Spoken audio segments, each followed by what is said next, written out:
Саламатсыңарбы? Ош мамлекеттик университетинин жамааты. Угуп атабы?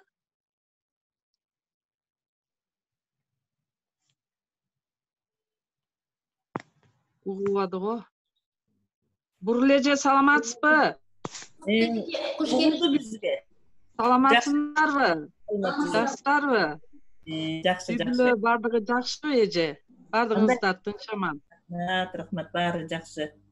Жакшы. Эстагенен жанына саламатсызбы? Хуш келипсиздер биздин иш-чарабызга. Саламатсыздарбы? Саламатсыңарбы? Мастер Асайпединовна. Жакшы. Байрамыңыздар менен.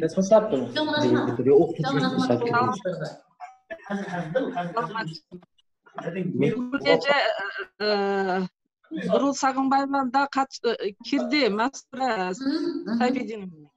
Макул. Эжекени көрүп атабыз. Саламатсыздарбы? Саламатсызбы, Бурул Сагынбаева?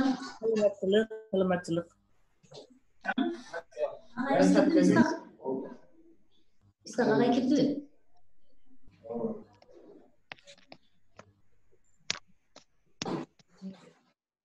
Жакшы булат.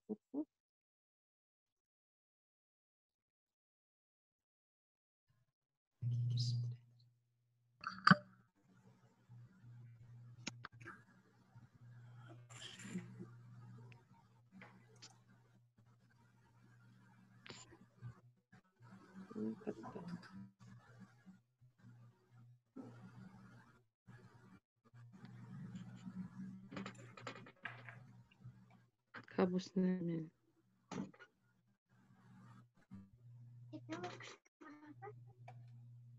Dedenden sonra.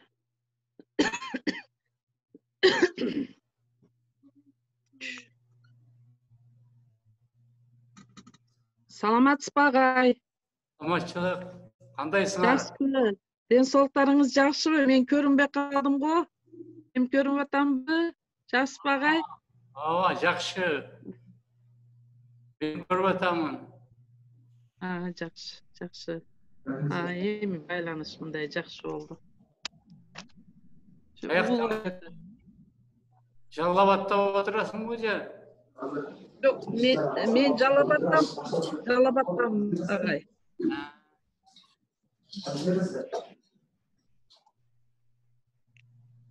Что-то жакшы болуп атат го.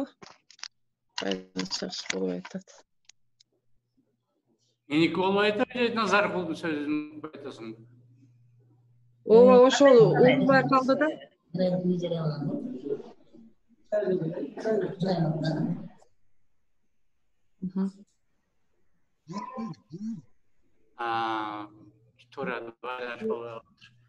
Ооба, угулбай атат. Бизге деле угулбай калды агай. Меники угулса болду силергечи. Ооба, угулуп атат. Сизди угуп атабыз.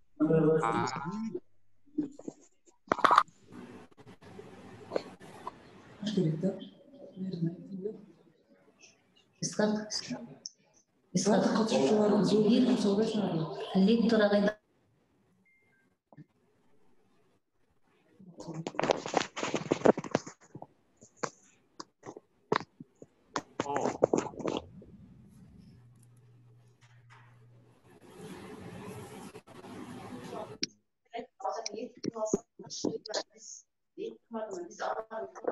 Саламатсыздарбы?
Çok ayrı. Ayrı nazar emnidir belgisiz. Sayda çakışla şöyle atkanız.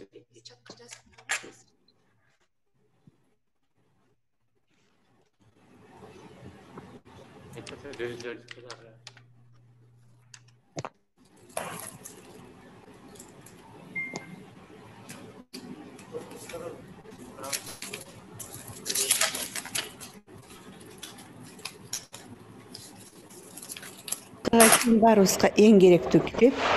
Анан өзүңүздөр билгендей 2019-жылы толукталып, жаңы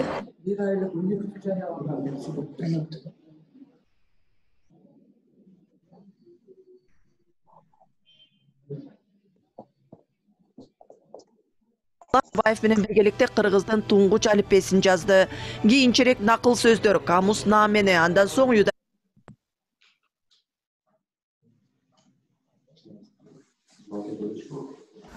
Аны жазып бергенден ал китептин Москвага алып кетишти. Биринчи даражадагы Манас орденинин ээси, Кыргыз Республикасынын илимине эмгек сиңирген ишмер, Кыргыз Илимдер Академиясынын ардактуу академиги, профессор Кусейин Карасаев көзү өткөнгө чейин элинен эмгегине чаяган жок. Ал кыргыз тилинин өсүп-өнүгүшүнө зор салмын кошуп, кылымга тете өмүр сүрдү десек болот. El edebiyatın sarafına girer. Bunu öngdü körümdü dastan eşlidiyor bolğonumuz tengdeşi yok. Тилчи, түрколог, новатор Кусейин Карасаев Тыныстановтун, Юдахиндин, Батмановтун, Бектеновтун, академик Юнус Алиевдин замандашы жана кесиптеши. Сөздүн маанисин түшүнүүгө, аны бийик коюуга үйрөтүп кеткен сөз атасынын мектебинен көп окумуштуулар өсүп чыкты. Бул киши сөз аламынын дарканы катарында, лексиколог катарында фундаменталдуу 3 багыттагы концепция менен иштеген. Биринчиси орфографиялык сөздүктөр, экинчиси кош тилдүү сөздүктөр, үчүнчүсү тарыхый этнографиялык сөздүктөр. Кусейин Карасаев 120 жылдыгын белгилеп атабыз. Ушуга байланыштуу Кыргыз Республикасынын президентине караштуу мамлекеттик тил боюнча улуттук комиссия 1 айлык өнөктүк жарыяланган. Ошонун алкагында көп иш-чаралар жүрүп жатат. Ушу агайдын орфографиялык сөздүгү азыркыга чейин барыбызга эң керектүү китеп. Анан өзүңүздөр билгендей 2019-жылы толукталып, жаңы сөздүк ачыкка чыкты. Анда 80 000 сөз бар. Залкар окумуштуу Кусейин Карасаев алгач сабатташкыч алипбесин, андан кийин 1928-жылы Ишеналы Арабаев менен биргеликте Кыргыздын туңгуч алипбесин жазды. Кийинчерээк накыл сөздөр, камус наамени, андан соң Юдахин менен орусча, кыргызча сөздүктү түзүшүп окурмандарга тартуулашты. Кыргыз калк эле эмес, бүтүндөй түрк эли баалаган улуу инсанды Залкар жазуучу Чыңгыз Айтматов да терең баалачу. Ал кыргыз тилин терең өздөштүрүп, таза нукура сүйлөйм десеңер, Кусейин Карасаевтан үйрөнүп өрнөк алгыла деп айткан эле. Залкар илимпоста. Ар бир сөздүн өзүнүн тарыхы бар да. Эл агартуучу Кыргыз Республикасынын илимине эмгек сиңирген ишмер бүгүн Улуттук Илимдер Академиясында эскерилди. Кусейин Карасаев туңгуч кыргыз лексикографы аттуу республикалык илимий жыйынды Чыңгыз Айтматов атындагы Тил жана Адабият институту уюштурган.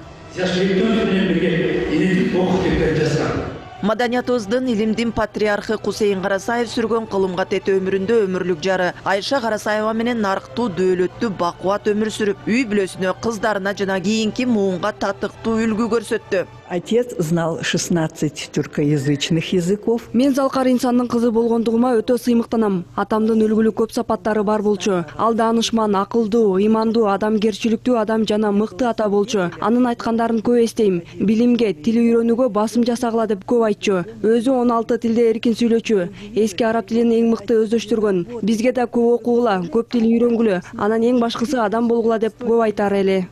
Кылым карыткан агартуучунун күжүрмөн эмгекчилдиги, даанышман кемеңгерлиги, адамдык асыл сапаттары келечек муун үчүн табылгыс мурас. киши ошол 101 жашка чыкканча дайым эмгектин үстүндө жүрдү. Өзү китебине жазар эле, тилин тартпаган, таяктан жалкпаган, бир кылым карыткан, тил казынасын аңтарган атаңардан депчи. Ошондой бул киши бир кылым карытканда тилибиздин казынасын байытты.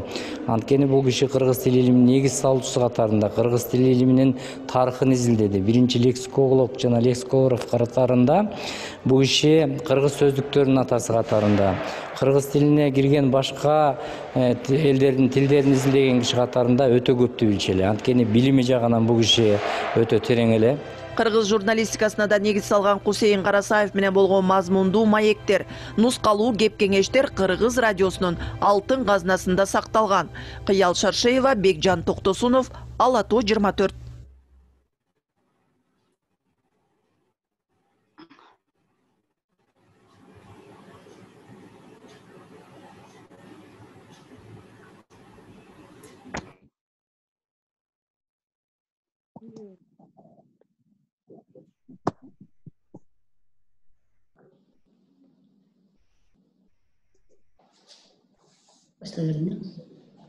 Саламатсыздарбы, урматтуу устаттар, урматтуу биздин онлайн аудиториябыздын катышуучулары, коноктор, улуу инсандар.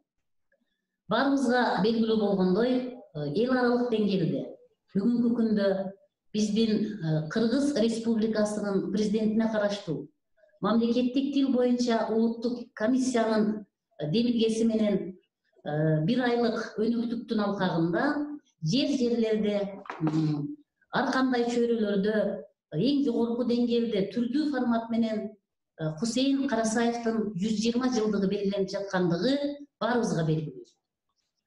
Урматтуу устаттар, урматтуу катышуучулар, биз дагы Ош мамлекеттик университети ушул бир айлыктын алкагында өзүбүздүн салымыбызды кошуу максатында биздин сүйүктүү агайыбыз, устатыбыз Усубалиев Бейшебай Шенкеевичтин катышуусунда атайын алп тилчи, өрнөктүү өмүр ээси Кусейин Карасаев деген аталышта агайыбыздын кызыктуу, мазмундуу, табылгалуу, жаштар үчүн айрыкча өзгөчө маалыматка ээ болгон бир жакшы конок лекциясына баарыңыздардын көңүлүңүздөрдү бургубуз келет. Мен ушул учурдан пайдаланып, бизди сыйлап, өзүнүн алтындай убактысын аябай, биздин аудиториябызга кирип келген урматтуу биздин сүйүктүү агайыбыз, канчалаган шакирттердин бүгүнкү күндө ажатын ачып, тил жаатында көптөгөн ополтоодо эмгектерди жараткан Усубалиев Бейшебай Шенкеевичке ыраазычылык билдиргим келет. Ушул эле жерден Манас Түрк университетинин профессору Бурулай Сагынбаева эжеке куш келипсиз. Менин илимий жетекчим Мяссани Намжанова эжеке жана Майрамкан Мусахановна, Алмагүл Тилекмановна баарыңыздарды куш келипсиздер деп айтмакчыбыз. Бүгүн сиздердин ар бир айткан сөзүңүздөр, ар бир бөлүшкөн ойлоруңуздар, залкар ойлоруңуздар биздин аудиториядагы угармандардын, соц тармактардагы канчалаган миллиондогон угармандардын жүрөгүнө жетип, Кусейин Карасаевдин эмгектери экинчи өмүрү жашап жаткандыгы баарыбызды кубандырып келет. Ошондуктан мен азыр Кыргыз Республикасынын президентине караштуу мамлекеттик тил боюнча улуттук комиссиянын өкүлү катары Алмагүл Тилекманова эжеке көптөгөн жигердүү иштерди аткарып жүрөт. Биздин бүгүнкү иш чарабызды эжеке өзүңүздүн сөзүңүз менен ачып берсеңиз.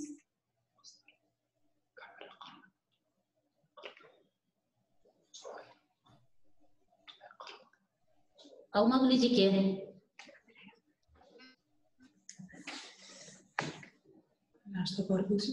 Эжеке байланышта барсызбы? Алмагүл Тилекманова. Жандырабыңыз эжеке. Жандыбы? Алло, саламатсыздарбы? Угуп атабы? Угуп жатабыз эжеке. Жакшы. Саламатсыздарбы, урматтуу бүгүнкү конок лекциянын катышуучулары? Мына баарыбызга белгилүү болгондой, Кыргыз элинин алгачкы агартуучуларынын бири педагог, котормочу, публицист, туңгуч лексикограф жана лексиколог Кусейин Карасаевдин 120 жылына карата мамлекеттик боюнча улуттук комиссия тарабынан бир айлык өнөктүк жарыялангандыгын баарыбыз билебиз.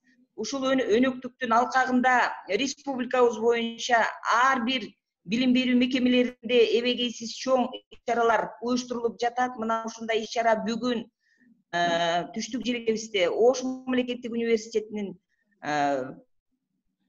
жыйындар залында дагы эң жакшынакай Кусейин Карасаев алп тилчи өрнөктүү өмүрдүн ээси аттуу конок лекция уюштурулууда. Анда эмесе баарыңыздарды ушул иш-чара менен Кыргыз Республикасынын президентине караштуу мамлекеттик тил боюнча улуттук комиссиянын төрагасы Ишкеев агаевдин атынан куттуктап коюуга уруксат этиңиздер. Баарыбызга белгилүү болгондой, аталган иш-чаранын максаты залкар инсандын өрнөктүү өмүр жолун жаштарга үлгү кылуу, окумуштуунун эмгектерин, илимий мурасын жайылтуу, кеп маданиятын өстүрүүгө багыттоо, коомчулукту сабаттуулукка үндөө, кыргыз тилинин байлыгын даңазалоо жана мамлекеттик тилдин колдонуу чөйрөсүн кеңейтүү болуп саналат. Учурда коомчулуктун кайрылууларынын негизинде аталган өнөктүк сиздерге маалымат катары айтып өтөйүн, 21 февралга чейин узартылды. Кудай буюрса, дагы алгы боло турган иш-чараларды кеңири форматта даңазалап, ушундай иш-чараларды көбүрөөк өткөргөнгө мүмкүнчүлүктөр түзүлүп жатат. Эми урматтуу бүгүнкү конок лекциянын катышуучулары, мына бүгүнкү лекциябызга абдан көп катышуучулар келиптир. Мына Бишкектеги агайларыбыз, эжекелерибиз, мен абдан кубанычтамын. Агайыбыздын сөз атасы Кусейин Карасаев атабыздын бейнесин ачып берүү үчүн өздөрүнүн илимий эмгектерин бүгүн абдан жогорку деңгээлде бизге айтып берет деп билебиз. Ошон үчүн мен мындан аркы биздин конок лекциянын ишине ийгилик каалап, баарыңыздарга чоң рахматымды билдирмекчимин. Көңүл бурганыңыздар үчүн чоң рахмат. Чоң рахмат сизге, ыраазычылык Алмагүл Тилекмановна. Анда эмесе, урматтуу катышуучулар, биз күткөн мүнөттөр келди. Жогорку аттестациялык комиссиянын президиумунун мүчөсү, жазуучулар союзунун мүчөсү, эл аралык Кувейт университетинин профессору, биздин сүйүктүү агайыбыз Усубалиев Бейшебай Шенкеевич агайга сөз кезегин беребиз. Агай, биздин куттуу аудиториябызга кош келипсиз. Рахмат. Мен катышынан катышып. Араңыздар, ардактуу кесиптешилер. Мен иштесем, дүйшөмбүдөн проверка экен. Улбатабы? Уфламе болсам, битепе. Улбатабыз. Агай, улбатабыз. Шурда şu adasından öz aramda olacaktı. Bir yakta çocuklu attayım ben. Администратор калгандарды өчүрүп койсо болмок. Өчүрөт. Агай, сүйлөй бериңиз, угатабыз. Жаңа жылыңыздар менен ак тилимден куттуктайм. Эски жыл өзүңүздөр билесиздер, кичине оор жыл болуп калды. Жашадыкпы, жашабай калдыкпы, өзүбүз да туюп билбей калдык. Мындай элесте айтканда жоголгон жыл болуп калды да.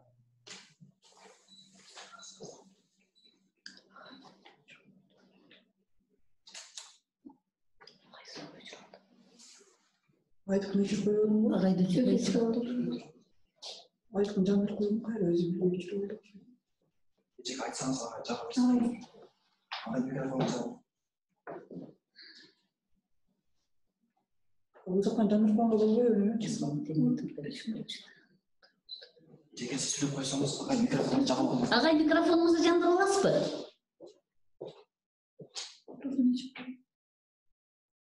Улбатабы? Болду агай, сүйлөй бериңиз. Угатабыз. Болдубу? Болду, агай, сүйлөй бериңиз.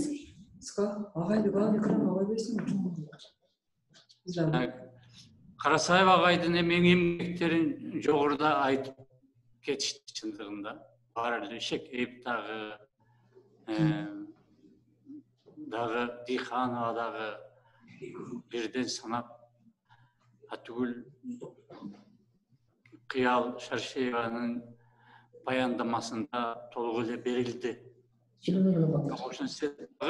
Ошонсудағы мен айрым бир эмгектерине токтолуу менен анан бул кишинин инсан катары, адам катары, мени менен чогуу жүргөн сырдаш катары айрым бир баягы кыялдарына, адамдык бейнесине токтолгум келип атат. Карасаев кыргыз лексикографиясынын аталарынын бири. Орфографиялык сөздүгү тууралуу кеп салуунун кереги жоктур дейм. Бул ар бирибиздин үстөлүбүздө күзгүдөй болуп жаркырап турат. Ар бир сөздү жазганда ал күзгүгө бир карап жүрөбүз. Биз демек Карасаев айыбыз менен күн сайын кездешебиз. Жөндөмөлөр семантикасы анан айрым бир олуттуу макалаларын эске албаганда ага илимий иштер менен алектенген жок. Бирок андан бөлөк өтө оор иш менен сөздөрдүн, сөз айкаштарынын маанисин чечмелеп берүү үчүн өмүр өткөнчө башын сайып иштеди. Муну менен катар биз азыр суусап турган маалыматтарды камтыган эскермелерди жазды. Чындыгын айтыш керек. Биз азыр кайсы бир сөздүн төркүн төөсүн, маанисин, туруктуу сөз айкашынын ички турпатын аныктап тактагыбыз келсе, агайдын сөздүктөрүнө кайрылабыз. Агайдын сөздүктөрү өзүнчө эле тоолор. Эми агай менен мен 4-5 күн басмага бирге керейлди кечке чейин чогуу отуруп, эзилип, сүйлөшүп, мен болсо иштеп отурдум, ал болсо сүйлөп отурду. Бул ишембил гүлдөй назик жан экен да. Улуу болобу, кичүү болобу, баарына бирдей караган, баарына бирдей төгүлгөн, сүйлөп атканда сүйлөбөй эле төгүп жаткандай, кандай бир Элмирбек Иманалиевдин обонуна салып, ошонун обону негедир эске келет агайды эстеген сүйлөгөндө. Ага көп нерселерди айтып берди. Анан бул чалмадан сурап коюп, мен тоскоол болуп жаткан жокмунбу баламда. Анан мен көңүлүн кыйбай, агай жок, сүйлөй бериңиз дейп, бул киши бир казына экен. Казса төгөнгүс бир казына. Мен таң калдым. Ушундай маалыматтарды башы жарылып кетпей кантип көтөрүп жүрөт деп. Эми ошолордун айрымдарын мен сиздерге айтып бергим келет. Эркин тоонун чыгышына, биринчи санын чыгышына бул киши тикейин-тике катышкан. Өзү корректор болуп иштесе керек ошондо өзүнүн баянын. Ошондо эркин тоонун биринчи саны чыкканда дейт.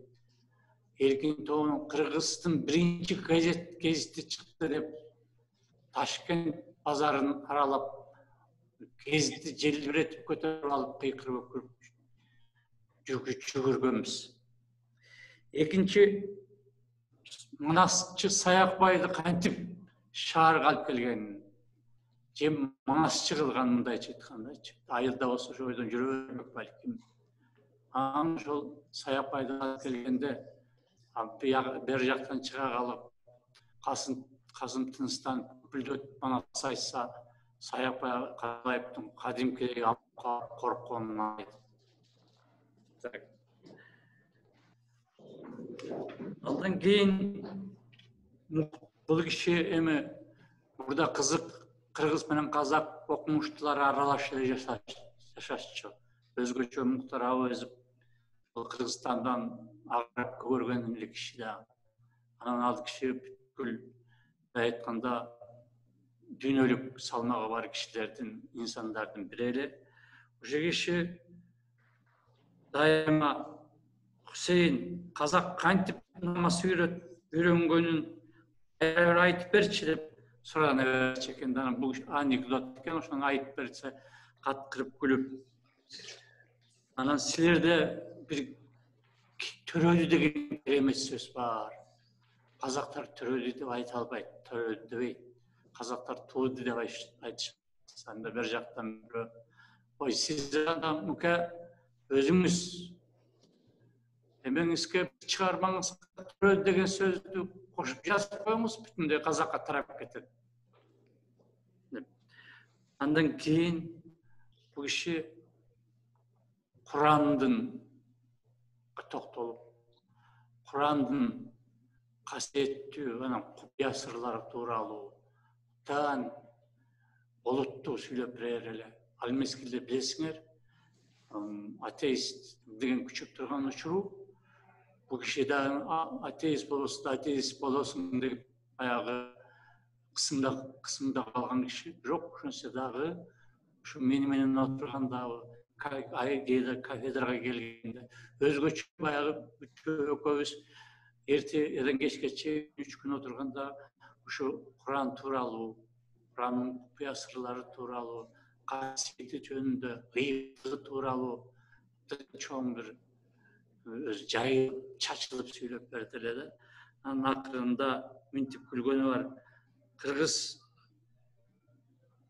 молдолору арабтардын сүйүү лирикасын деле Куран кылып окуй берет деп.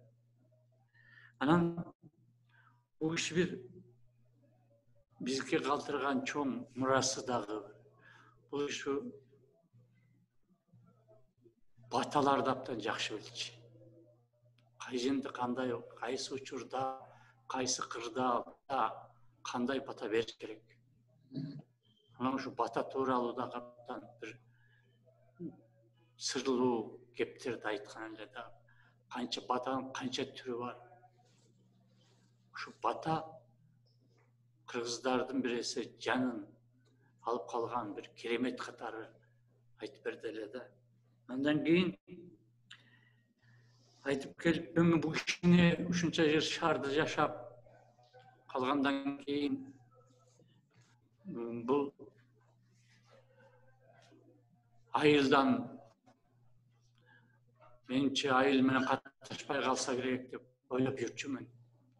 Анан ушу акырында менден сурады, айылың менен катташып турасыңбы балам деп сурады да. Мен ооба десем башымды ийкеп койдум, а мен үзбөй катташам. Жамандык жакшылыктарынын биринен да калбайбыз. Өзүбүз барбасак да ыражасын берип жиберебиз. Айша апам экөөбүздүн тапкан ташкандарыбыздын көбү ошол ыражаларга кетет. Балам, тамырыңдан үзүлбө балам деп кайрылды да. Бул бир нерсени айтышым керек. Ошондон Айша апа экөөнүн жашоосу бул бүткүл дүйнө бир элдерге, үй-бүлөлөргө үлгү болор. Экөө бир жолушуп, бир кишидей бири-бирин өтө кадырлап, өтө көкөлөтүп жүрүп өтүштү да. Ушунчалык сыймыктуу үй-бүлөлөр. Анан айткандай эле агай тамырынан үзүлгөн жок. Анын сөөгү дагы өзүнүн тамырында касиеттүү ысыкөлдөн орун алды. Эми убакыт болсо бир-эки нерсеге көңүлүңүздөрдү бургум келет. Бул биринчи şu илимпоз тилчи инсандардын өздөрүн диссертация кылып эмгек ишмерди өлүгөн. Шуну колго алсак да. Убакыт бүттүбү? Жок, беймара сүйлөймүз ага. Шуну бир колго алсак дейм. Мен şu Husayn Karasayev'in ilimi ишмерди өлүгөн жазалык деп атайы 3 аспирантқа бердім, бирок аягына азыркыга чейин чыга албай келебиз. Onun планы да түзүлгөн эле. Ушу маселе боюнча анда көзөтүрүү маркум ардактуу эжебиз, академик эжебиз Бүйүнө Орузбаевага кирип, эже мага караганда сиз кыйын эмессизби, ушу кишинин эмгектери тууралуу бирдеме изилдөө жүргүзөлүп деп атабыз.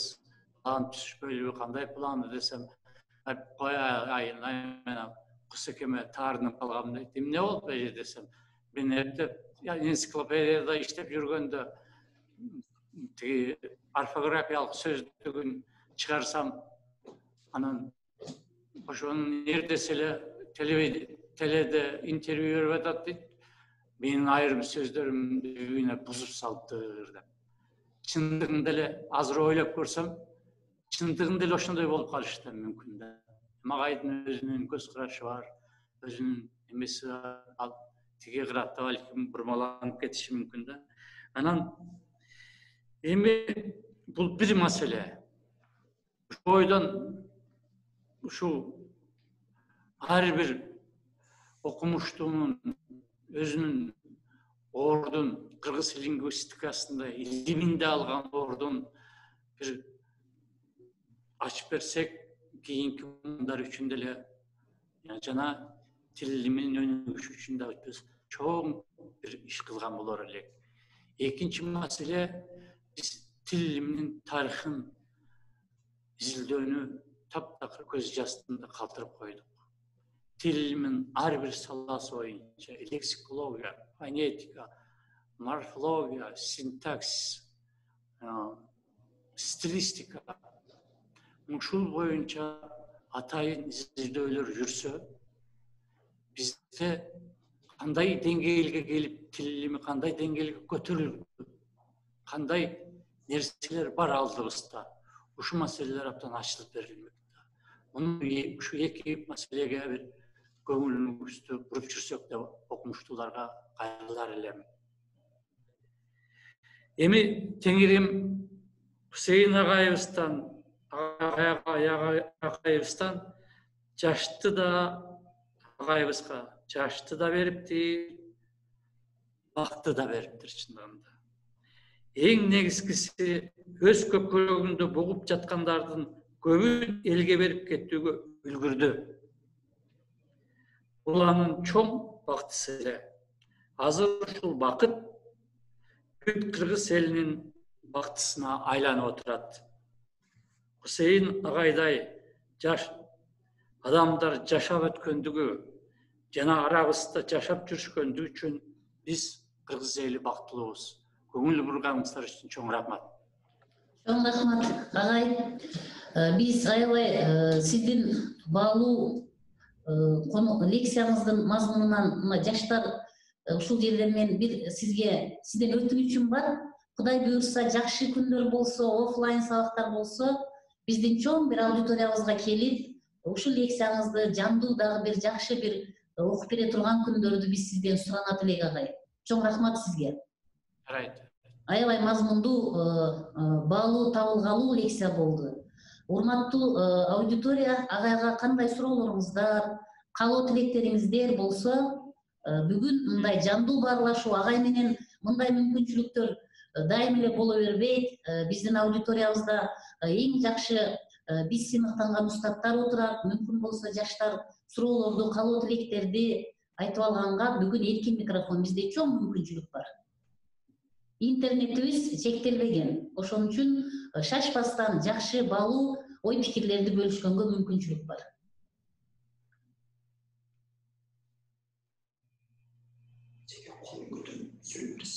Сүйлөй берсе болот, Руктарын жандырып кое бер. Микрофондорун жандырып кое бер.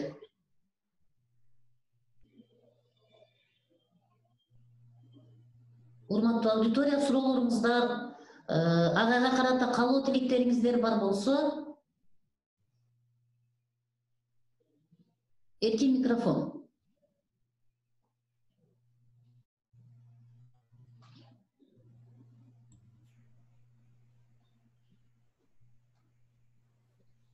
Анда сиздер суроолорго даярданганча биз кийинки кеп кезегин дагы бир улуу урматтуу устатыбыз Бурул Сагынбаева эжекебизди, профессор эжекебизге сөз кезегин беребиз.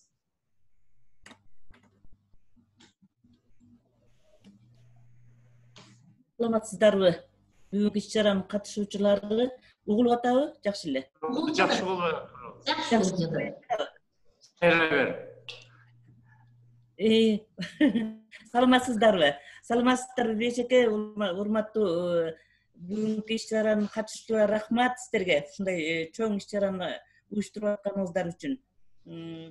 Анан бешеке агай ошол киши менен бетме-бет отуруп, канча күн баашып, аябай жакшы Hüseyin агай биз билген, билбеген тараптарын айтып бердиңиз, рахмат сизге. Анан бүгүн сиздерге айтып турган нерсе биз да ушул Ош ал мезгилде Ош мамлекет педагогикалык институт болчу да.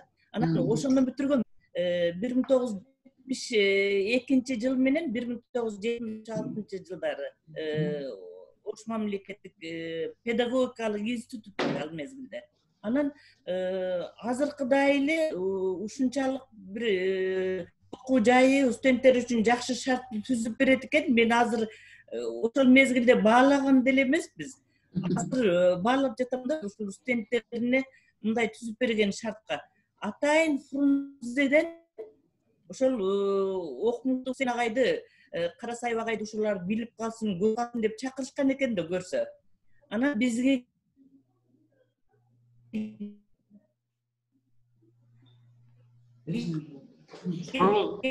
агай лекция абдан жөнөкөй, анан жүзүнөн нур төгүлүп турган, анан мындай өзгөчөлүгү бир сымбаттуу койгон, аябай келишимдүү киши экен да.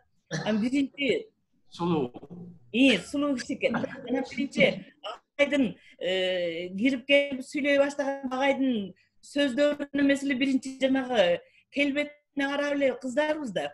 Ушундай да бир мындай жүзүнөн нур төгүлгөн деп атпайбы, анан ушунчалык таптаза кийген кийимдерди өзүнө жарашып турган ушундай киши экен. Ал киши бешеке ошо өмүрүнүн аягына чейин эле ушундай болуп жүрдү, ошол киши мындай кийген кийиминин жарашканы, анан кийин сынынан жазган жок. Тазалыгы дагы ошол мезгилде өзү окуткан студенттери дагы айтчу экен да. Аны мен эскерүүлөрдөн айтып коеюн, биз профессор доктор Лайли Кубаева менен чогуу иштейбиз да. Анан ал эже айтат, бизди окутат эле дейт. Анан биз айылдан келгенбиз дейт. Анан кийин буттарыбыз баткак болуп калса, анан кийин отурчу элек дейт. Анан Hüseyin агай кирип сабакка киргенде дейт, агайдын эле дейт бут кийими эле жалтырайт дейт. Тапаза эч кир болгон жери жок дейт. Анан эле таң кала беребиз. Агай басып келдиби же уч келдиби, эмне бут кийими деп. Анан көрсө бут кийимди чүпүрөк менен арчыйт экен да деп күлөт да азыр.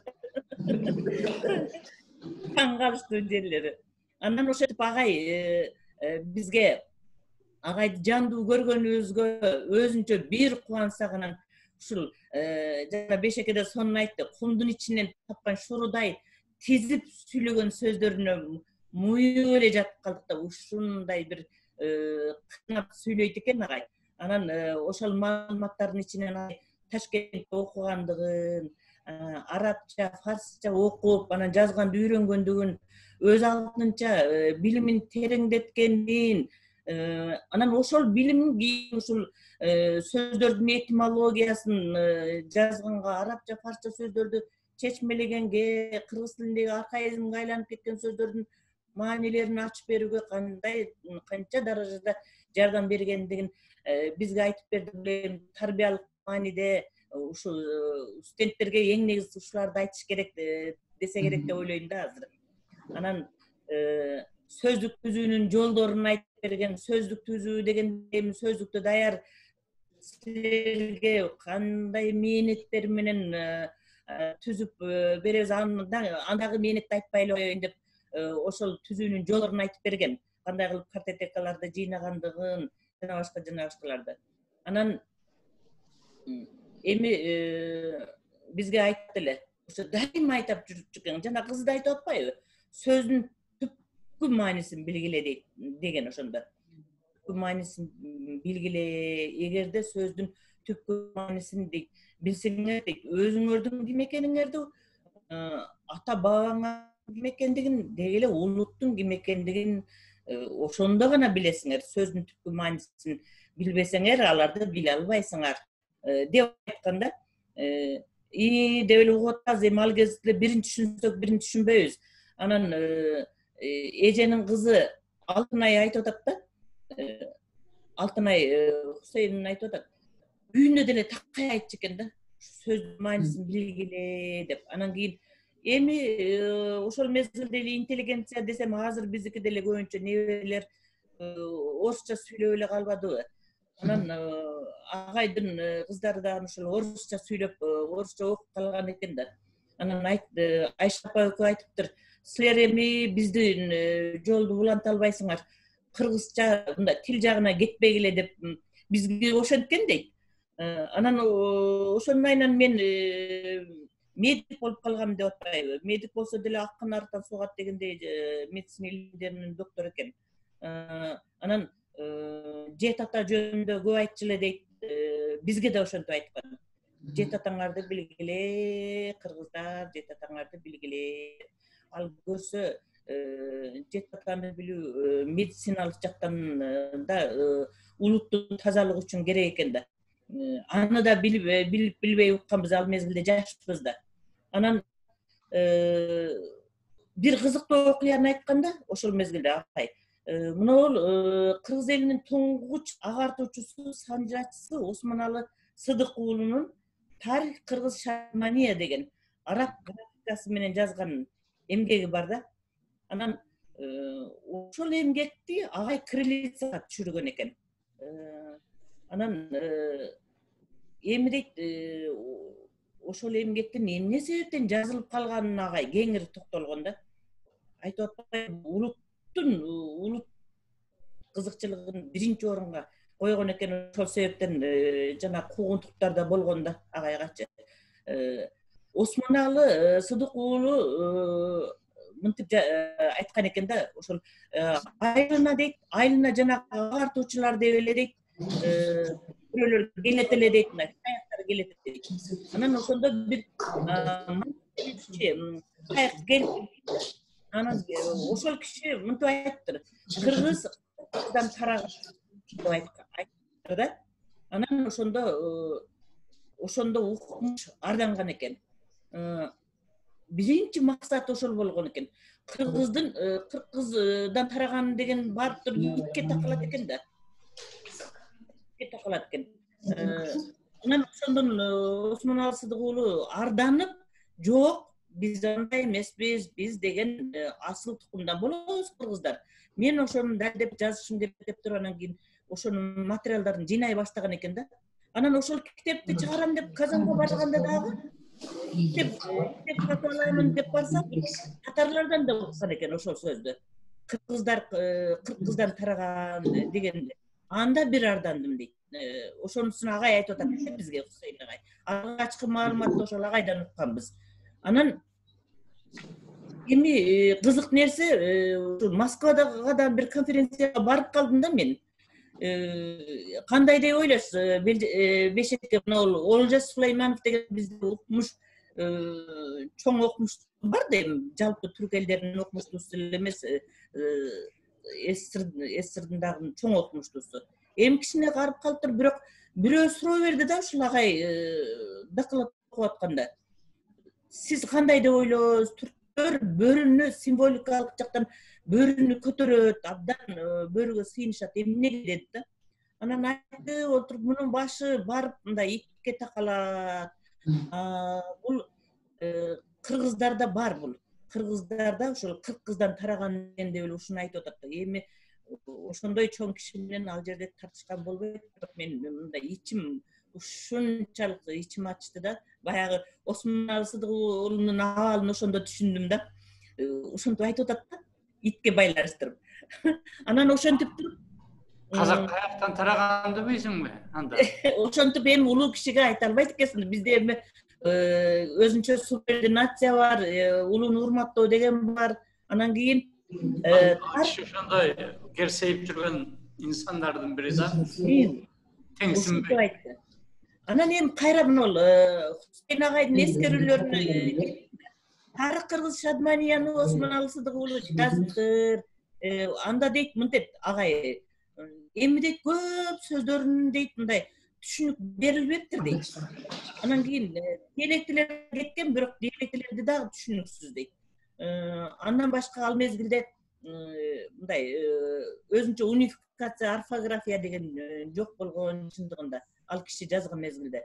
Анан тыныш белги деле жок болгон да. Анан бир да тыныш белгиси жок, үтүр точкасы жок дейт. Иши кылып ошентип туруп ошондой иш келди дейт. Бирок агайдын ушунчалык бир мекенчилдиги, атуулдугу ушул экен, кыйналса да дейт. Эми мынтип айтып атат да. Ошондо бизге мынтип айтып берген. Мен дейт, аябай дейт, мында ушундай машакаттандым дейт, азап чектим деп айтып атат. Анан бирок ошого карабай дейт, мен ал ишти колго алдым дейт. Анын себеби угуп койгула деп кайра айтты. Кыт куйгандай көңүлүңөргө түйүп алгыла.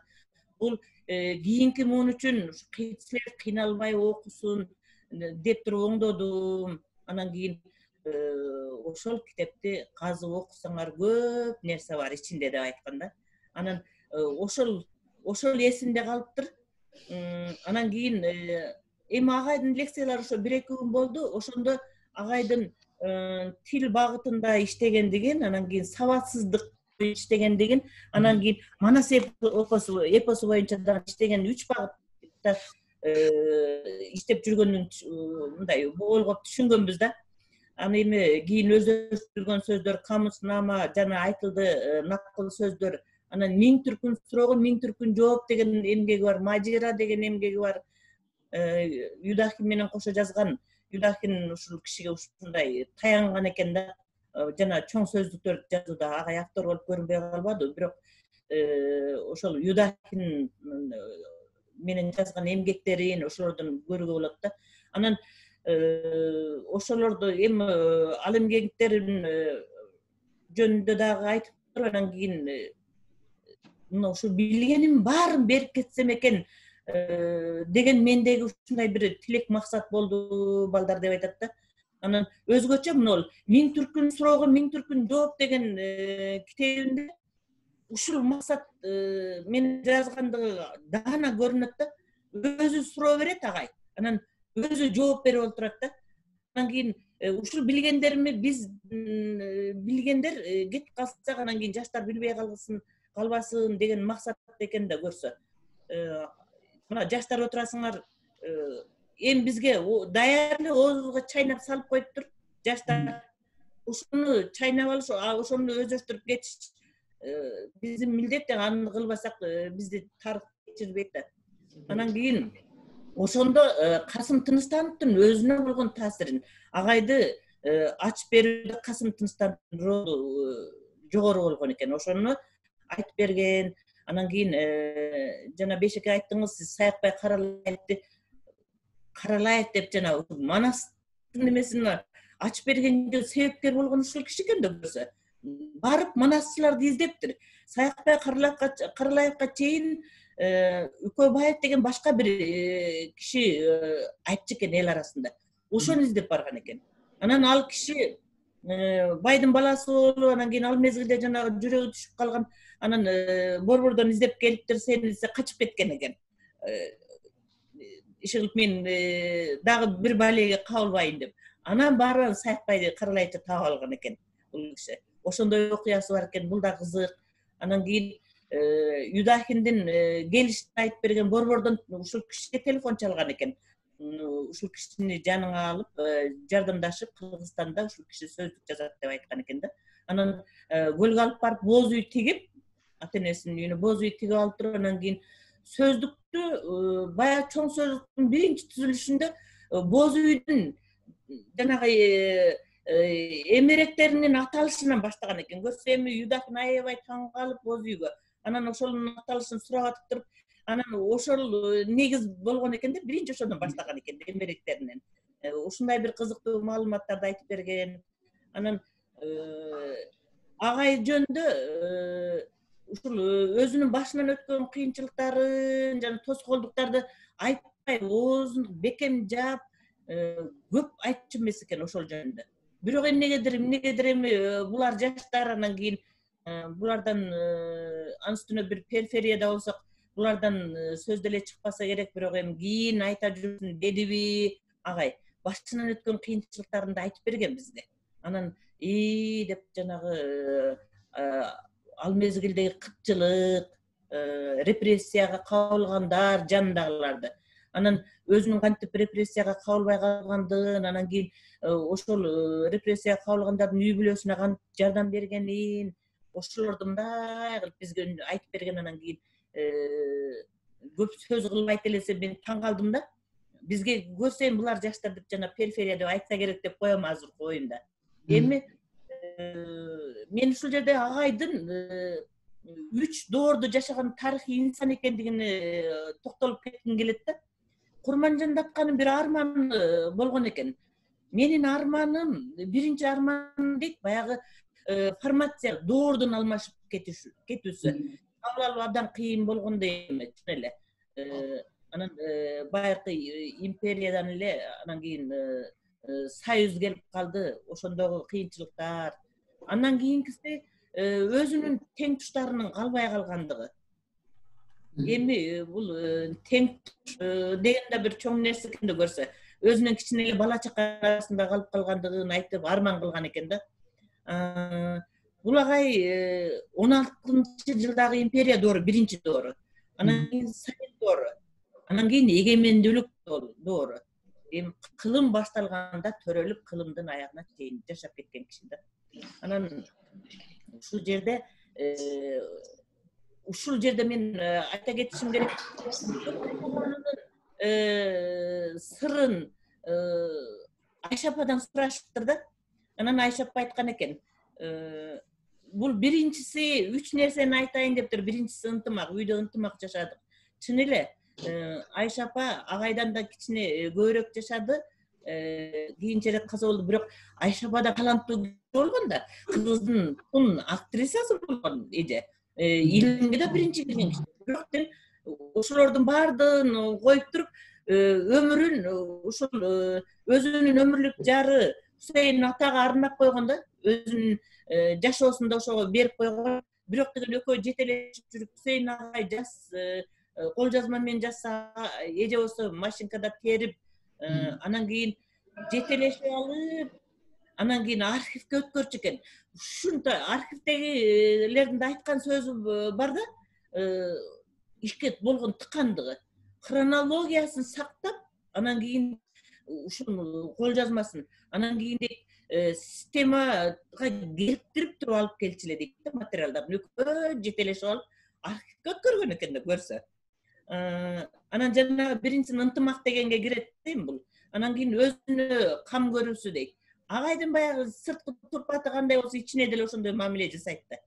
Жеп ичкен тамагына, уйкусуна деген. Анан кийин сабак берип, убагында барып, түштөп үйүндө эс алып, тамакты убагында ичип, чыгылып өзүнө абдан кам көргөн киши болгон экен.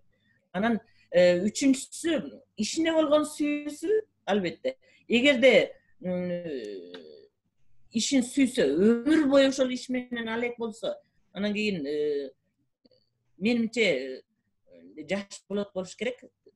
Сүйгөн кишиси менен жашап, сүйгөн иши менен, сүйгөн тамагын жеп жүрсө, анан кийин агай ошондой көп жашаган экен да. Анан кийин дагы архив жөнүндө сөз болуп калды. Мына Лыскөлдө агайлардын архиви бар турбайбы? Ал жөнүндө дейт,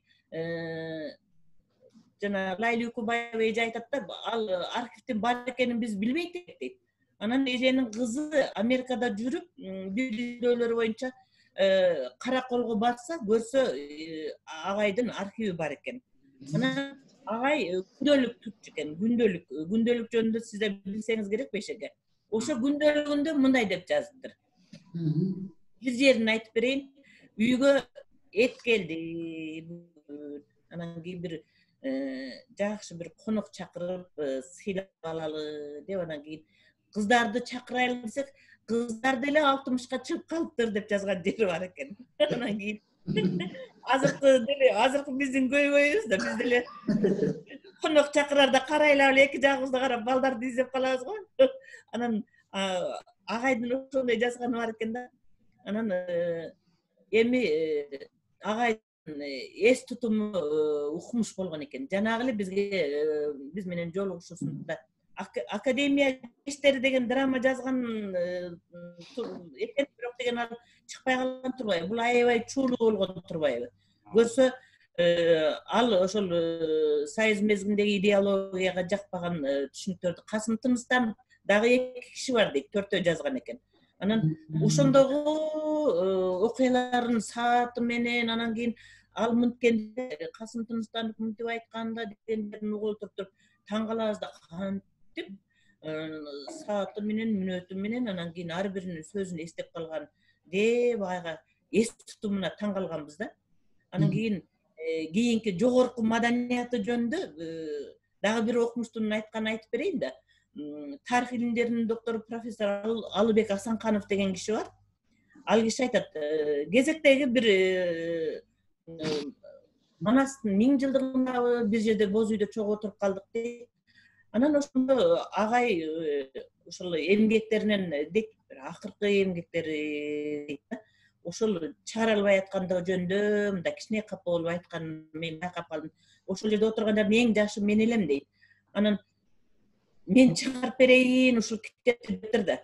Анан агай сүйүнүп, макул деп, анан келип, анан ошол китеп боюнча иштеп башташып, анан кийин басмага берип атканда эле анан кийин жанагы кол жазманы бергиле деп сураптыр. Анан Алыбек агай аябай таң калып, эми биз муну кызы барып алыптыр да кол жазманы. Алсаңар алгыла, бирок деген биз чыгарган атпайбызбы десе, болбой эле алып кетиптир. Анан кийин кайра эле тезде бериптир. Анын себеби дейт. Ушул кол жазманы китеп кылып чыгарып аткан ушу профессор доктор Алыбек Асанкановго рахмат айтам деген бир абзац жерди жазыш керек экен да, ошон үчүн алган экен. Анан ошо таң калып атпайбы, ушунчалык деңгээлде жогорку маданиятын белгилеп атат да. Эми акыркы демеге келип калдым. Мына кызы Алтынай Хусейновна Карасаева деген жөнүндө жана да анан ошол кишини жанагы медицина боюнча адистикке өтүп ошол боюнча иштеп атыптыр. Бирок деген тоо деп калдым да, ушундай чоң кишилерден аккан арттан суу агат экен. Кызы мындайда көбүнчө киргиздерде кичине башкача болуп калат. Ачык эле айтып коеюн. Бирок деген улуттун муңундун улануусу дегенге кызыгат экен кызы. Ошо атасы менен энесинин идеологиясын кулагына куйгандай алып калыптыр ошол. Өзү 84-кө чыгыптыр. Бирок жашы мендей эле көрүнөт экен. Эме активдүүлүгү менен да активдүү. Анан эженин этнический Игорь Кыргызов деген эмгек китеп жазып, анан ал китепти бүт аймактарды чогултуп, кыдырып, анан материал жыйнаган экен. Анан орусча сүйлөсө анча-мынча тепки да жедим кыргыздардан дейт. Сен орусча сүйлөп кандай деп урушкандар да болду. Бирок материалдарды жыйнадым дейт да. Анан ушинтип артынан калган кыргыздагы кыргыз тарбиялашкан экен булар. Эми сөзүмдүн аягында айтарым, Хусейин Карасаевдин эмгеги кыргыз жашап турганда эч качан унутулбайт. Анан кылымдарга агайдын эмгектери кылымдарга дагы эле болсо агайдын тирүүсүндө кызмат өтөй берет. Анан агайды дайыма урматтап сыйлап туралы сиздерге чоң рахмат дагы. Чоң рахмат агайды урматтап сыйлап ушул иш-чараны уюштурганыңыздар үчүн. Рахмат. Чоң рахмат, урматтуу Бурул Сагынбаевна. Сиздин маалыматтарыңызды угуп отуруп, мен бир жакшы китеп окугандай болдум эжеке. Сиздин жаркылдаган ушул сүйлөгөн сөздөрүңүз бизге ушул аудиторияга ушундай бир жакшы позитивтерди жиберди.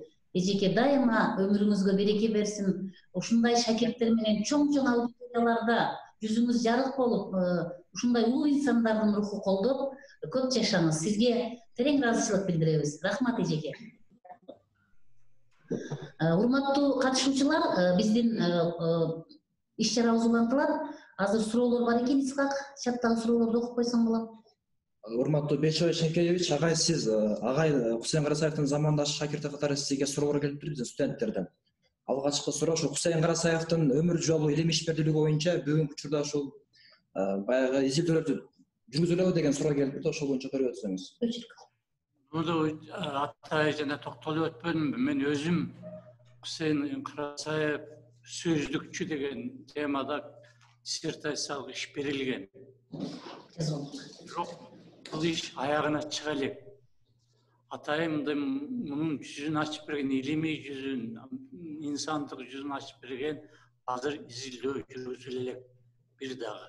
Atayın izildiler yok. Onday belki гезиттик материалдар бар. Çok рахмат агай.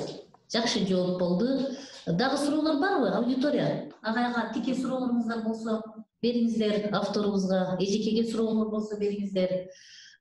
Ушундай бурлай сагынбайман эжекенин агайдын докладынан кийин, маалыматтарынан кийин мына жаштарда дагы кызыгуулар жаралып, ошондой изилдөөлөргө салым кошулат. Бешебай Шенкеевич, мен ойлойм, ушул сиздердин бүгүнкү бизге берген маалыматыңыздардан дагы бир илимий иштердин учу уланып кетет го деген ойдо отурам да, чоң ишеним менен. Анткени сиздердин аудиторияда айтып аткан баалуу, табылгалуу, мазмундуу маалыматтарыңыздар жаштар үчүн дагы бир чоң бир дарбазаларды ачат деген ишеним менен отурабыз. Урматтуу аудитория, онлайн аудитория, кимдерде калоо тилектер, сөздөр, эжеке менен агайдын оюна кошумча маалыматтар болсо, эркин микрофон. Агай, мен да суроо берип коеюнчу сизге, Бечебай Шенкеевич. Кусейин Карасаевдин өмүр жолунан бир кызыктуу факт айтылды да, 16 түрк тилдерин эркин билген депчи, ошол боюнча бир дагы айтып өтсөңүз. Мен жакшы укпай калдым, эмне дедиң? Кусейин Карасаевдин ошо өмүр жолунан кызыктуу факт жана айтылды да, 16 түрк тилдерин эркин билген, эркин сүйлөгөн депчи. Ошол боюнча дагы айтып өтсөңүз биздин студенттерге. Кызыктуу факт да биздин студенттерге. Бул кишеме мен ал учурда мындай айтканда казакча, өзбекче, татарча, бул союздун ичиндеги баардык түрк тилдүү инсандардын баары эле жакшы билчү. Анткени биздин арабызда тыгыз байланыш бар болчу. Казак менен мисалы казак, өзбек, кыргыздын айырмасы деле жок болчу. Анткени бир диссертация болсо, диссертацияны талкуулаганда Өзбекстанга каршыбыз, же Казакстанга каршы, же алар бизге келчү. Ошентип эле тамашалашып, кайсы академияда жүрөбүз, Казак академиясында жүрөбүзбү, же Кыргыз академиясында жүрөбүзбү, илимдер. Бизде эме жок болчу. Анан бул мен ал кишиден сурап көрбөптүрмүн, канча тилди жакшы билесиз депчи. Бирок бул кишинин сөздүк менен иштеген киши сөзсүз түрдө түрк тилдеринин баарын өздөштүрөт, өзүнөн өзү ошого аргасыз кылат. Анткени сөздүн маанисин чечмелөө бул баягы тамырды казгандай эле кеп болот. Ал эми бул киши араб, ошо маалдагы араб, иран тилин билген мыкты инсандардын бири болчу, чынын айтышканда. Анда биз араб тилин да билген киши жок, иран тилин да эч ким билбейт. Иран тилин жалгыз кимдер билчү, бул тиги эмеде иштеген, бүгүн иштеп өтүп кеттиби, барбы, мен билбейт экенмин. Андан бөлөк киши билчү эмес. Ушундай дагы суроо барбы? Чоң рахмат агай, чоң рахмат. Урматтуу аудитория, мен дагы бир ушул жерден сөздүк деген терминге чекит койгум келип, ушундай аны дагы ушул аудиториядан жаштардын көңүлүн бургум келип турат. Анткени ушул аудиторияда биздин сөздүк боюнча иштеген дагы бир урматтуу устатыбыз отурат. Филология илимдеринин доктору, профессор Мияссалин Амжановна эжекебиз дагы сөздүктүн үстүндө иштеп, бир нече тилди билип, эжекебиз педагог илимдеринин кандидаттыгын алып, андан кийин филология илимдеринин докторлугун алып, бүгүнкү күндө көптөгөн шакирттерди ушул изилдөө иштерине тартып жүргөн бир чоң мектепти башкарып келе жатат. Эжеке, сиз дагы ушул жерден сөз айтпасаңыз, биз бул иш чараны бүтүрбөйбүз.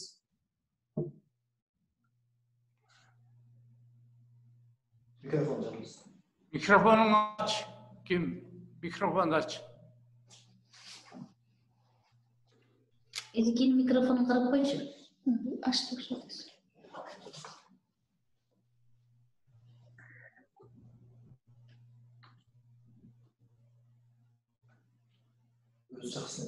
Ezgi mikrofonunuzdu. Mikrofon. Bol Ezgi. Söyleyin. Bol. Organizator maga эми уруксат берди да. Өз мезгилинин мыкты чыган кыргыз уулдарынын бири. Mana жогоруда агай да айтты, Бурул эжекебиз да айтты. Идеологиялык кысымдарга карабай эмгектенген. Улуу окумуштуу Кусейин Карасаевдин 120 жылдык марекесинде силер менен жолугушуп турганымдан абдан кубанычтамын. Саламатсыздарбы? Дагы бир жолу Ош Муунун жамааты, урматтуу Бейшебай агай, урматтуу Бурул эже, Алмагүл, Майрамкан эжекелер, дагы башка коноктор, айрыкча студенттер. Бүгүнкү күн студенттер үчүн аябай жемиштүү күн болуп атат да.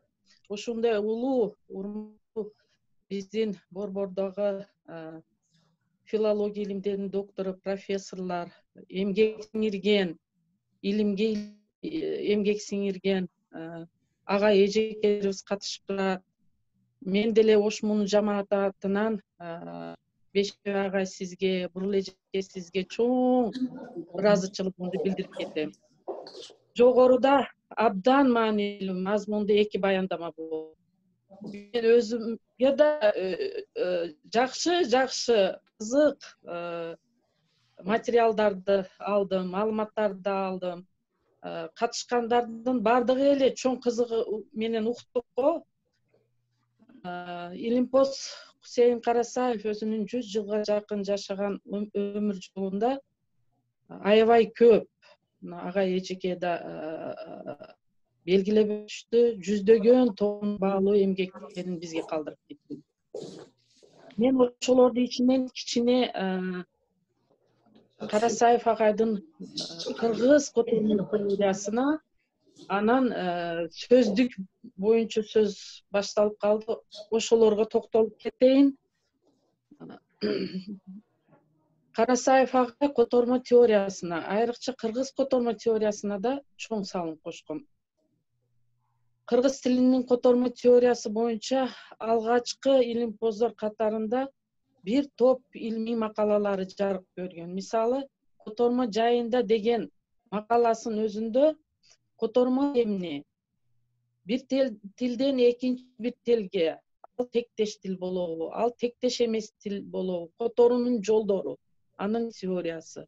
Адабий тилден анын диалектисине, же диалектинен адабий тилге, же бир тилдин диалектисинен экинчи бир тилдин адабий тилине которунун теориясы.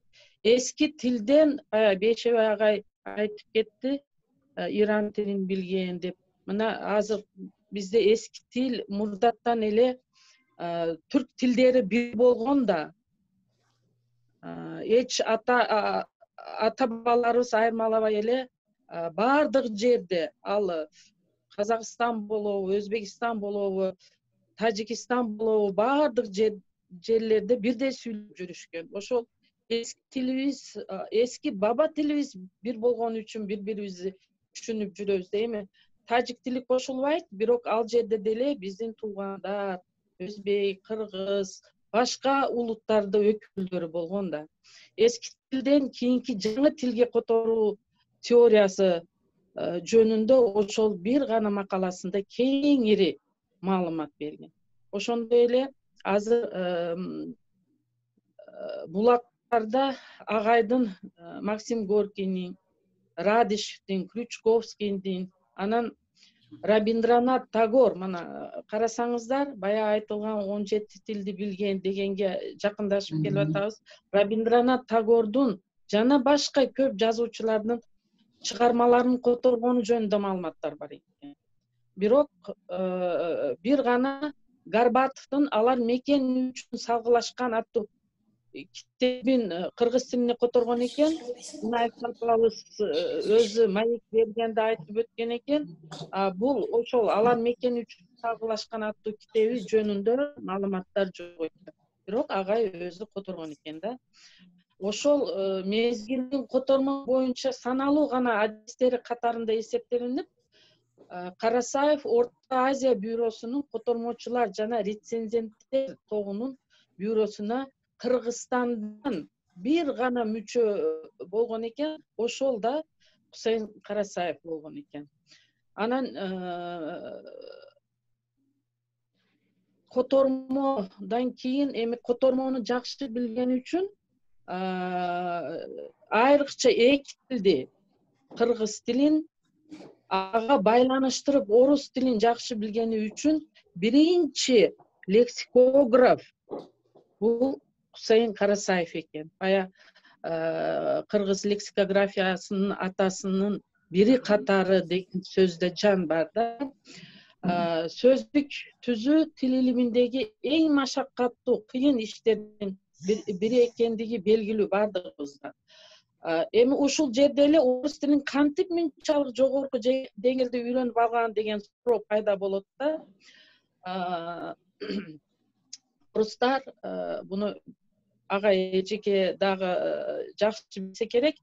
Орустар жаңыдан Караколго, Прижибальскке көчүп келгенде, орустар менен бирге көчүп келген Кайбулда деген киши орус менен кыргызга тилмеч болуп жүргөн экен.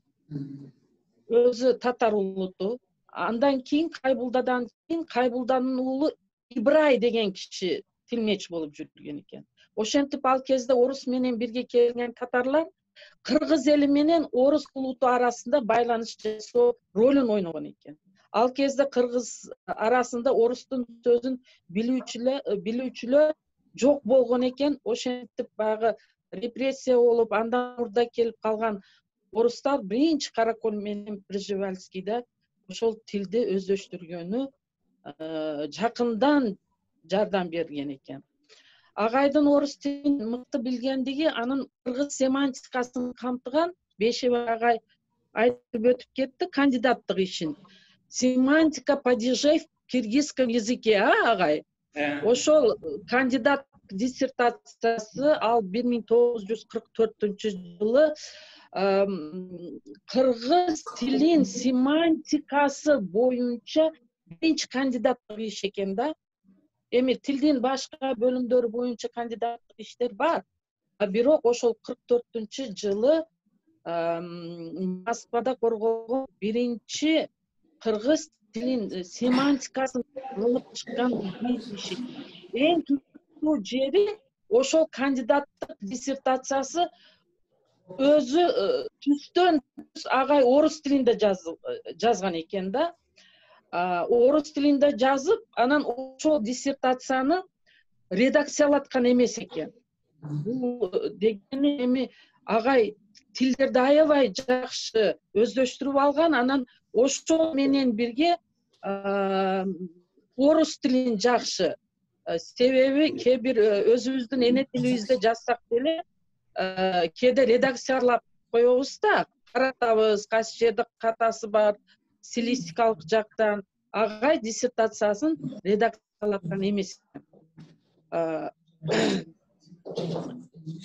Менен бирге ошол диссертацияны мына азыр Карасаев агайыбыздын ушундай жасаган иштери белгиленип жатканына байланыштуу азыр студенттер отурат, мына жаш мугалимдер отурат, мен экранда көрүп турам. Азыр интернет булактарына кирсеңиздер, ошол диссертация турат да. Бая бурул эже айтты, Айша апабыз агай кол жазма түрүндө берген болсо, Айша апабыз аны машинкада баскан экен деп. Ошол маалымат абдан туура. Эмнеге ошол диссертацияны айтсаңыздар, машинкада жазылып, анан баягы кичине кыргыз тилинин тамгалары, ың тамгалары жок жерлерин акырындык менен оңдоп, анан кайсы жерде оңдолгон жери болсо ага жармаштырып койгон жерлери бар экен. Пикирлерин тууралап жармаштырып койгон жерлери бар экен. Мен кызыгып окуп көрдүм. Ошол диссертацияны ачып, өзүмө дагы маалыматтарды алдым. Эң негизгиси агайыбыз кыргыз тилин семантикасын, кыргыз тилин жөндөмөлөрүн орус тили жөндөмөлөрүнө салыштырып изилдеген экен да. Анан илик жөндөмөсү боюнча родительный падеж орус тилинде. Ошол боюнча орус окумуштууларынын пикирин бардыгын карап чыгып, изилдеп, ошо жөндөмө падеждер боюнча алардын пикирлерин четке каккан жерлери бар экен. Орус илимпоздорун мына ушундай деңгээлде чукул анализ жасаган экен. Эми сөздүк жөнүндө сөз болуп калды. Мен агайдын 1957 жылы жарыкка чыккан орусча кыргызча сөздүктөгү агайдын аткарган бөлүгүн изилдеп чыгууга аракет кылдым, иликтедим. Күчүм жетишинче, себеби убакыт тар болуп калды. Негизинен бул сөздүк 1944 жылы түзүлүп бүтүп, чет жана улут сөздүктөрүнүн мамлекеттик басмасы тарабынан Москвада жарык көргөн. Олуттуу толуктоолор менен ушул сөздүк 57 жылы дагы 11.000 сөз кошулуп, кайрадан басылып чыккан, көлөмү 169 басма табак.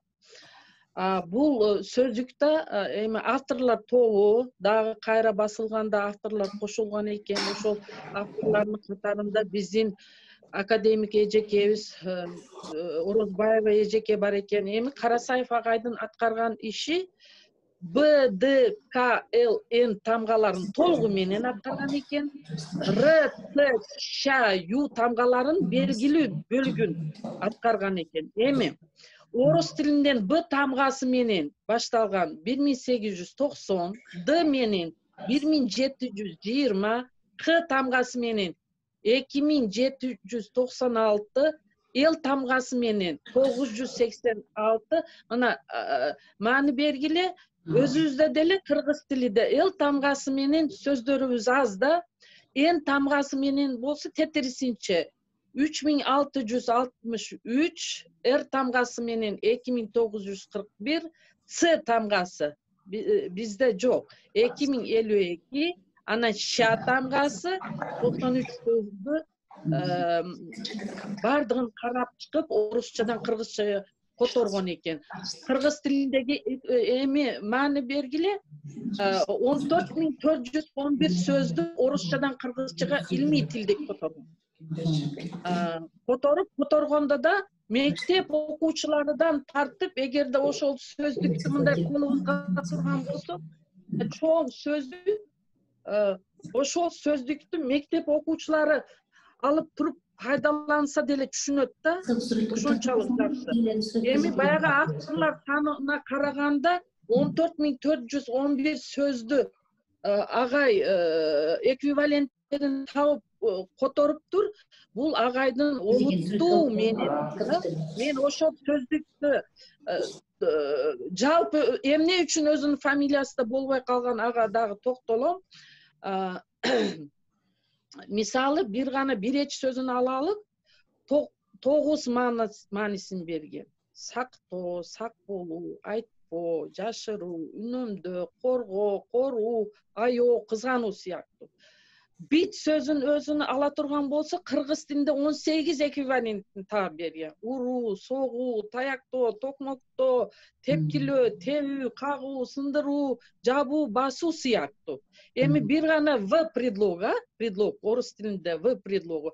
Ошол В предлогун кыргыз тилинде которуп, анын 11 маанисин берген да. Бардык котормолору түшүнүктүү.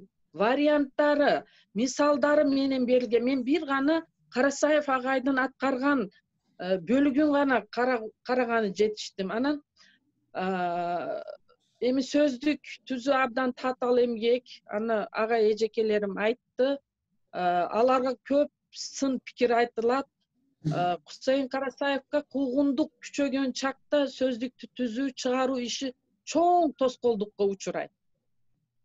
Касым Тыныстановдун шагирти делинип, куугундук күчөбөгөндө сөздүк жалгыз бир кишиге жүктөлбөй, андагы айрым мүчүлүш кемчиликтер болбой калышы да ыктымал болчу да. Анан кече биздин университетте да ошондой талкуу конференция болду. Ошондо профессор Сыртбай Мусаев ошол кыргызча, орусча сөздүккө дагы көптөгөн сөздөр кошулушу мүмкүн деген сөздөрдү айтты. Биз да муну чындык экендигине ынанып калдык. Себеби агай айтып атат да, куугунтук ошол 37-38 жылдардагы аламат, кыргыз террор деп коебуз дейт. Ал өзү мурда эле 30-жылдардан башталган дейт. Башында эле башталып калган дейт. Мунун баары кыргыз коомдук гуманитардык илимдердин өсүшүнө өтө эле тез таасир тийгизген дейт. Кусейин Карасаевды камакка алынышы да ошол сөздүк түзүү учурунга туш келет дейт. 3 ай камакта отуруп келген, ошол 3 ай түрмөгө түшкөн деп беделине зак кеткен. Киши катары көп нерселерге аралаштырылбай четтетилип калган экен. Агай. Эми ошол мына жогоруда сөздүк жөнүндө сөз болгондо айтылды агай эжекелер тарабынан. Юдахинда айылына алып келип, өзү алып келген экен да, ошол сөздүк түзгүлө деп команда берилгенден кийин алып келип айылында эмди биздин кыргыздардын мыйманчылыгы бар, мыймандос эл катары мыйманчылап Константин Кузьмичти айылына ээрчитип барып, көрсөтүп, Москвадан атайын команда берилгенден кийин ошол ишти эми баштаган мезгилде Касым Тыныстанов кармалып калгандан кийин анын шакирти делинип сөздүк түзүүдөн четтетилип калган да. Болбосо дагы эле ошол сөздүктө айрыкча азыр биринчи, экинчи биздин байлыгыбыз, мына колубуздагы Юдахин агайыбыздын редакциясы астында бир фамилия менен чыккан сөздүгүбүз, бул биздин байлыгыбыз да. Анан азыр агай айтат, ошол 40 миңден турган сөздүгүбүз дейт. Мүмкүн 60 миң сөз болуп калар элеби дейт. 70 миң сөз болуп калат эле дейт. Себеби бизде абдан кыргыз тилинде абдан көп сөздөр бар дейт.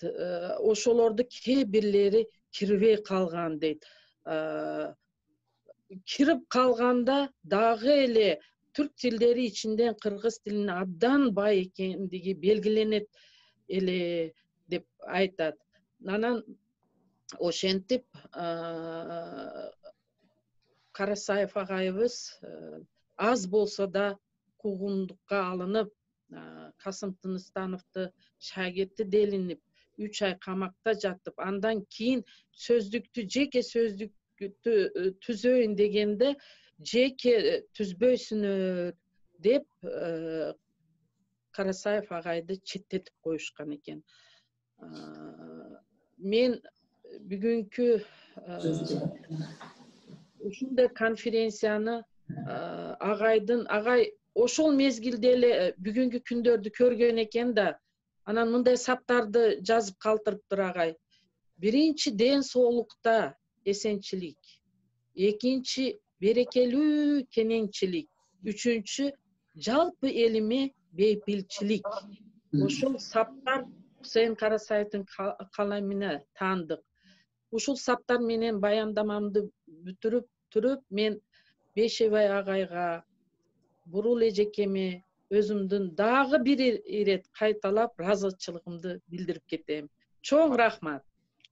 Чоң рахмат эжеке. Месаринам жанымна, биз дайыма сиздин конок лекцияларыңызды офлайн түрүндө да укканбыз. чоң аудиторияларда мазмундуу маалыматтарыңызга күбө болгонбуз. Кудай буйрса дагы жакшы күндөрдө көрүшөлү. Илимий иштериңизге ийгилик, ден соолугуңуз чың болсун эжеке. Биз жаштардын Ош мамлекеттик университетинин чоң жамаатынын атынан сизге да дагы бир жолу ыраазычылык билдиребиз. Аман болуңуз эжеке.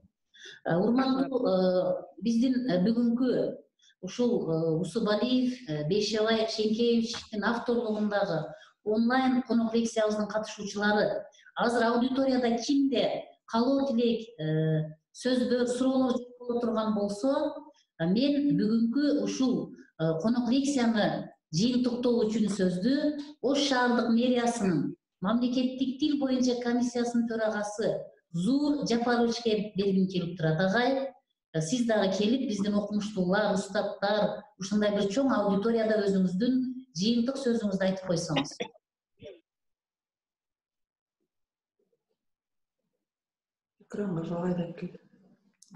Урматтуу бүгүнкү иш-чаранын катышуучулары, жогоруда бул биздин улуу аалым Кусейин Карасаевич боюнча, биздин лексиколог боюнча абдан жакшы сөздөр айтылып кетти. Биз Кыргыз мамлекети, кыргыз эли качан гана мамлекеттик тилибиз болгондо улут катары калыптанышыбыз, сакталып калышыбыз бул баарыбызга маалым. Ошондуктан биздин мамлекеттик тилдин келечекте өнүгүшү үчүн кыргыз тилинин мамлекеттик тил болушу үчүн биздин ушундай улуу аалымдарыбыз, Кусейин Карасаев сыяктуу аалымдар өздөрүнүн чоң салымдарын кошуп кеткен.